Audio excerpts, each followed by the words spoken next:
In today's video, I'm going to teach you how to create a dynamic Geneva drive in Cinema 4D. By the end, you'll have a clean, looping animation that showcases the classic intermittent motion of a Geneva mechanism. We'll start by modeling just the two essential parts, the main wheel and the drive.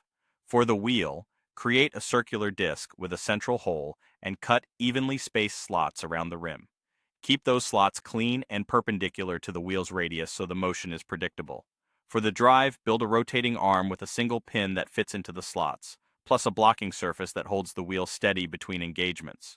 Place the drive slightly offset from the wheel's center so the pin lines up with the slots as it rotates. Take a moment to check clearances. A tiny gap helps prevent the pin from snagging. Next, add dynamics to bring the mechanism to life.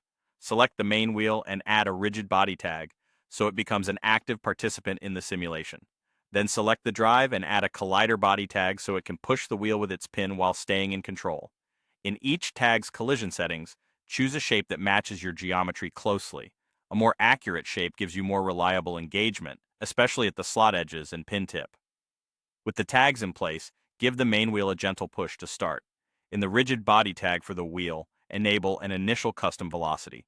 Use a small angular value on the axis the wheel spins around so it starts turning on its own.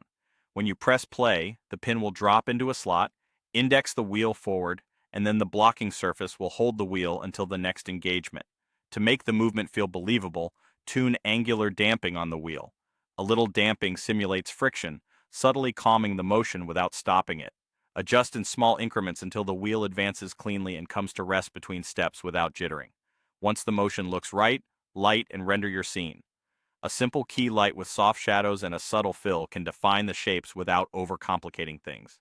In your render settings, set the frame range to capture exactly one full indexing cycle so the first and last frames match. That way, when you export, the animation loops seamlessly as a GIF. Keep your background simple and materials clean so the mechanism remains the star. Preview the loop, make any small timing tweaks, and you're done.